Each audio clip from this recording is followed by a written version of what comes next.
Hi everyone. I've got Tara Darlington here. A lot of you will have seen me posting about the Women's Leadership Symposium that's coming up in Sydney on the 23rd of November, and Tara is the one who is organising it. She's been organising all of us ambassadors to do crazy stuff on social media. Thanks, Tara. Pleasure.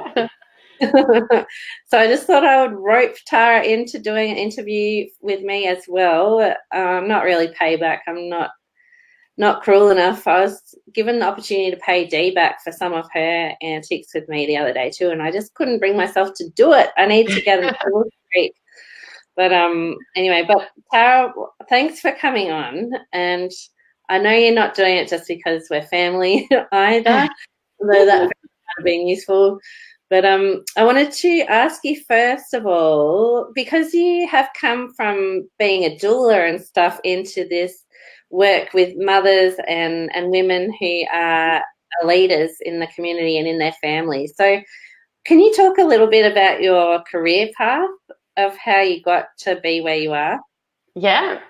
So I could start at the aerobics teacher or the real estate agent, but we'll start at the doula. Okay. Yeah. I'm just glad there was no Facebook in the 80s when I was 90s when I was teaching aerobics. But you're in style again now, if you have. Yeah, I know. It's called retro something. Retro sweat. That's what it's called now, aerobics, retro sweat. Yeah, so we'll start with the birth education and the doula work. Yeah, so when I had China, my eldest, so she's about to turn 21, I just did all my research and really felt into what I needed to do and made really empowered choices. My partner was really aligned with that, and we had a really great birth and really great breastfeeding, and it was all lovely. And then we sort of realized as I then, when you have your first kid, all of a sudden you're in the kid, baby, mother world, how many women were really having an awful time and all the negativity around the birth and how much women were struggling. And so that was where I first really ignited my passion to just want to be another voice out there for women, to be saying, oh, I had a really good birth. You can have a really good birth, and women do. And so then that led on to doing the birth education, which I did with my sister. We did it together. And then which the doula training was a part of that. So then that, moved into really as a doula, holding space for women, for them, that continuity of care of someone to ask questions, someone to guide you, someone who knows a lot of the different choices, and as you get to know them on a deeper level, that you can guide. You think, oh, I know what you would like. You'd love this person over here, or I think this is probably the best for you. And so just went down that road of wanting to really empower women around their birth, because I could see that a lot of the rhetoric was the opposite to that. So originally I just wanted to be another, voice out there. And it was it really was a calling. Like, it was something that I was like, at my lovely private school, they didn't say who wants to be a doula at, careers day. So it wasn't really something that I had planned, or it was just truly a calling. It was like, I couldn't not do it if I tried. I tried not to do it a few times, and I was like, I just can't, not do that. So that really was just wanting to be another voice out there, advocating for women and helping them to get access to information, because a lot of the time I think it's almost random if you happen to stumble across someone and have a random conversation and get that random little piece of information or referral or contact, or did you know you could do this? Did you know that you could do that? So, really just wanting to be another voice out there to help guide women was where it all started. Yeah. Yeah, that's cool. And so do you know roughly how many women you've supported? Well, Actual births, because every time I'd do a couple and then I'd have another baby and do a few and have another baby. Yeah. So attending births, I'm not sure how many births I've been to, but mostly I've supported women through then the prenatal yoga, the mums and bubs yoga, and the antenatal classes. But as my clients have moved through their life, my business has sort of grown with them. So I still do the prenatal yoga and antenatal classes and the mums and bubs yoga, which is all about the same thing, all about, I'm really there as a doula to hold the space, to answer questions, be a soundboard, and let them tell it how it is. So, that's a big problem, is everyone's holding up this facade because motherhood's like this sort of, side gig. I'm an academic, I'm a career person, I'm a this, I'm a that, motherhood should have been easy, and then it's not. So, that a space for women to actually just say how they are feeling and what is going on. And then I love doing it through the context of yoga and meditation first, because everyone's guard drops and everyone's really non-judgmental of themselves. So then the support is just so loving and genuine and gentle, and just this beautiful guidance that everybody has for each other. I've noticed that, and Sarah's just said hi, Sarah Windle. Hey, Sarah. I was going to say, like, the women that you've brought me into contact with, it's been so amazing because everyone is just so open and genuine and like happy to share their experiences about the ups and downs. And if someone's having a bad day, then we all lift each other up again. Like, That's right. So it becomes a place to share, to celebrate together, but also when you are having that downtime, that, everyone else can come in and help lift you up in a really genuine way where you feel that lift within yourself. yes. And so that's mostly, I think, what I'm good at and what I try to create in the different formats that it flows out according to who's where at what time, is to, create that circle of women. And for me, I think it's a lot of traditional practices that we've lost. I mean, I love the Dalai Lama says, I can't remember the exact quote, but it's like, we don't practice tradition just for the sake of tradition. It's not a good enough reason. We need to stop and observe the traditions and see how they fit with us now and let them evolve. But there's definitely been a lot of ancient wisdom that, a lot of people have been cut off from. And, that women gathering in a circle is one of them, and talking and cooking and doing stuff with their hands. We do the weaving and the drumming at the retreat. And, it's that thing of coming together and working, doing women's, traditional women's work in one way or another. And while now we're doing more paid work, I believe women always, were big contributors to society and their community in a leadership role, whether they were paid or not. So, maybe more women are getting paid now. But there was, I know my mum was always out cooking at refuges and picking up people's children that other people couldn't get to, and, all that sort of stuff. So it's like that, bringing back some of those, for me, it feels like connecting back with some of those older ancient practices that we've been really missing. And I think a lot of women, that's why they're suffering. We need to gather. We need to be working with our hands. We need to be making things. We need to be contributing back into society. That active meditation is so important. And I was reading actually something the other day about,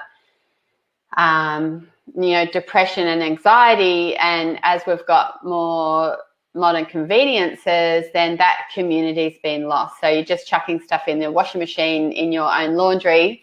You're not going into any communal place to gather water or weave or cook or whatever. And so everyone's craving that. Everyone's desperately craving that and realizing that's what we need. And so that's a big part of what I do, is that bringing women together, and you're working in that space, working on yourself, working on your business, working on discussing the children, how's the parenting going, how's the health, this kid's got that kid's got this, relationship problems, money problems, whatever it is, that we need that space to come together on a regular basis, which is what the Moon Lodge or the Red Tent was and has been seen in so many cultures. And it's something that, you know, as modern Western women and, you know, a lot of cultures that are then in that modern society, we're missing that. And so I think really ultimately what my work is about is help bringing that back into our lives, because we're craving it. It's causing us depression without it. It's causing us anxiety without it. And we've become much more powerful within ourselves when we reconnect with that. That's the short of the long answer. Yeah. And I think you've also spoken about how a lot of the anxiety and depression associated with motherhood is really just exhaustion. And when you strip all that away and you talk about just have a sleep and have a kebab and then that again, I think that's, you know, I mean, vegetarians obviously are not going to love that idea. Falafel. Yeah, exactly.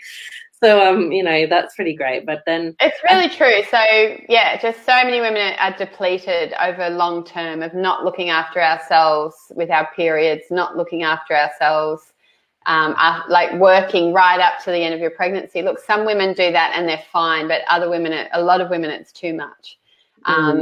And giving ourselves that space afterwards to rest and recover, because our body has just been through a lot.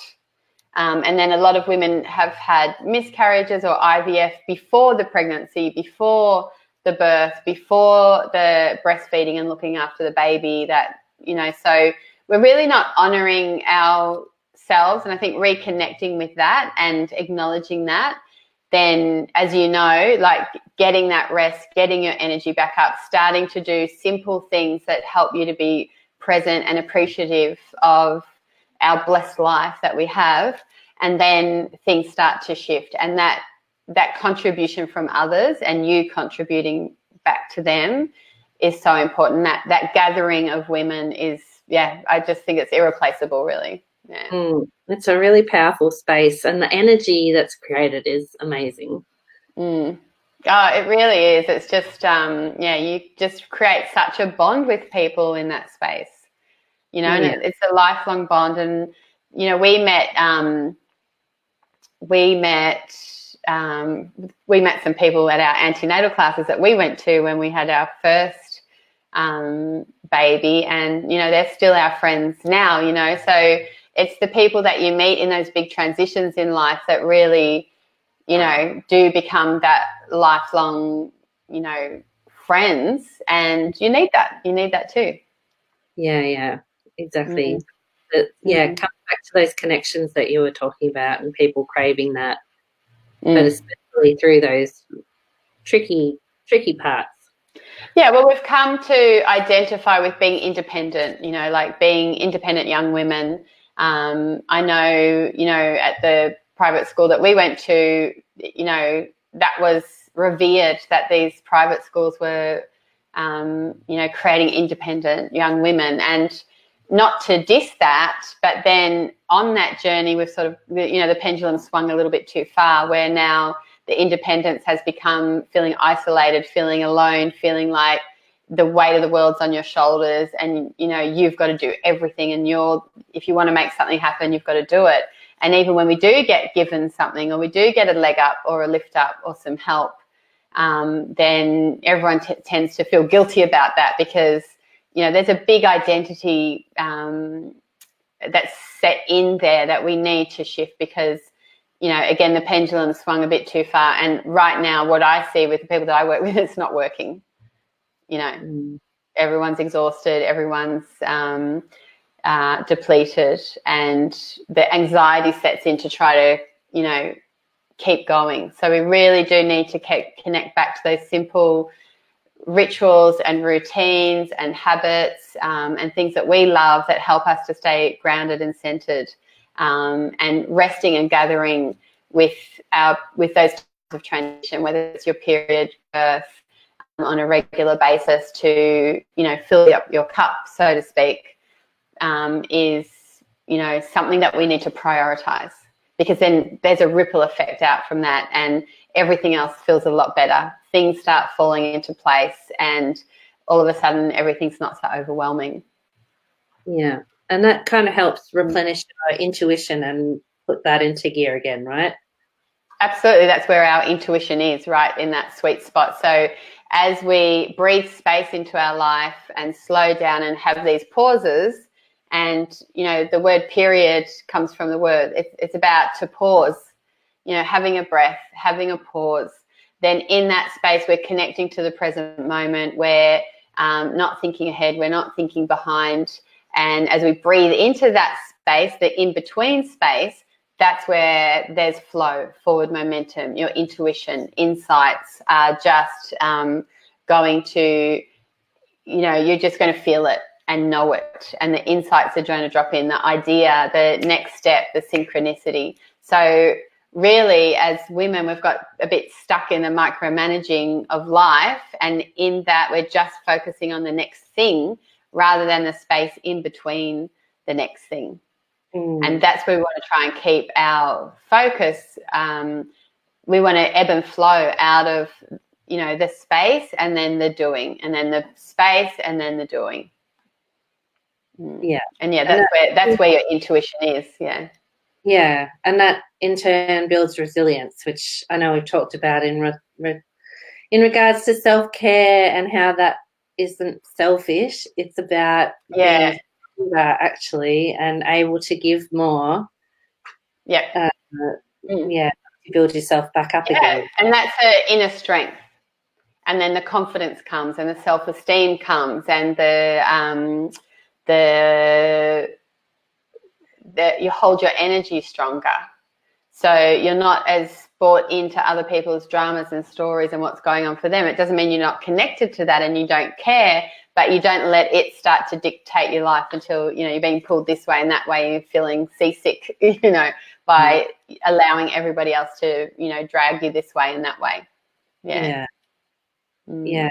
So what are you going to be covering that sort of stuff at the symposium? What's the focus of the symposium? I'll give you a chance. Thanks. Yeah, thanks. So the Women's Leadership Symposium is exactly about that. It's about coming into leadership on 3 levels. And I think in the academic world, they might more use the word sovereignty and agency. So it's about coming into leadership within yourself. So what we were just talking about, getting stronger within yourself. What do you want? Taking control of your life rather than letting life control you. So that's the deep personal journey. And then there's the journey of motherhood and womanhood, of stepping into leadership role as a mother, rather than, again, being the micromanager and doing everything for everyone and burning the candle at both ends. Actually coming up, what do I want for myself? What do I want for my family? How do I want this to be? And then starting to then fill in the space of that. So what does that look like? And, a really common thing that women say with their second baby is, their advice to others is listen to yourself, do what works for you. So it's a lovely creative process of creating your life, really. And you're, like the CEO of the family, holding the vision of the family. But that needs healing. That needs all these things that we're talking about. If we're dragging our miscarriage and our relationship issues and our traumatic birth with us, then that's tiring. So we don't have the energy that we want to be this bouncy, vibrant, buoyant person for ourselves and for our family. And then moving that out into the community, in whether it's your business or whatever vocation or self-expression that is out into the community. So ultimately, the Women's Leadership Symposium is going to help us on these 3 levels, so we can then look at what is our next best step moving into next year. What is our priority next year? What are we going to focus on, knowing that all of these things are already included, rather than focusing on the career and then, whoops, I forgot about my health. Focusing on your health and whoops, I haven't had time for the kids. Focusing on the kids and whoops, forgot the relationship. So that's what you don't want. And I think that's what a lot of people are doing. So it's a chance to step back and look on all levels and step into taking choosing what you want and how you want to live your life and what you want to create in your life for you and your family and into the community, so that you can look at what's your next best step next year. What is your priority next year? So that becomes like an umbrella that will help guide everything else that unfolds for next year. Yeah, it is perfectly timed for the lead into next year, 2020. So think about the forward momentum. Yeah, absolutely. So it'll allow people to set up their vision and their energy on all levels and all layers for next year.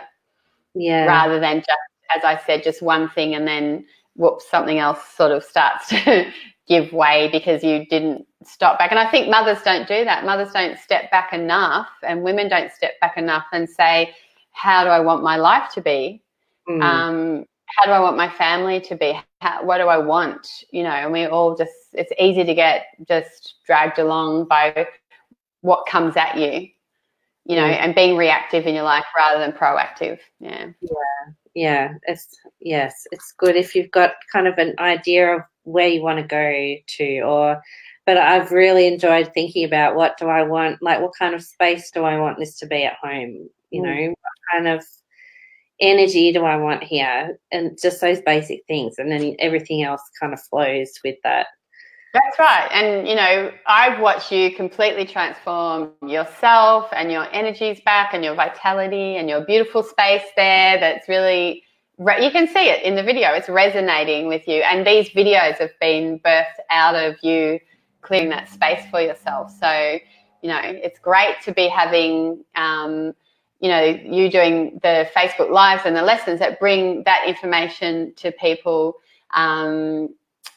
that aren't doing a degree or aren't, getting to the library to decide to read about that particular, aspect of our history of the people around us, because that, again, brings back that real sense of community and belonging and understanding for one another. Yeah, it's beautiful. Yeah, no, that's the goal, I think, at the bottom of all of it. And hopefully they've been interesting conversations. I definitely am enjoying talking to everybody. And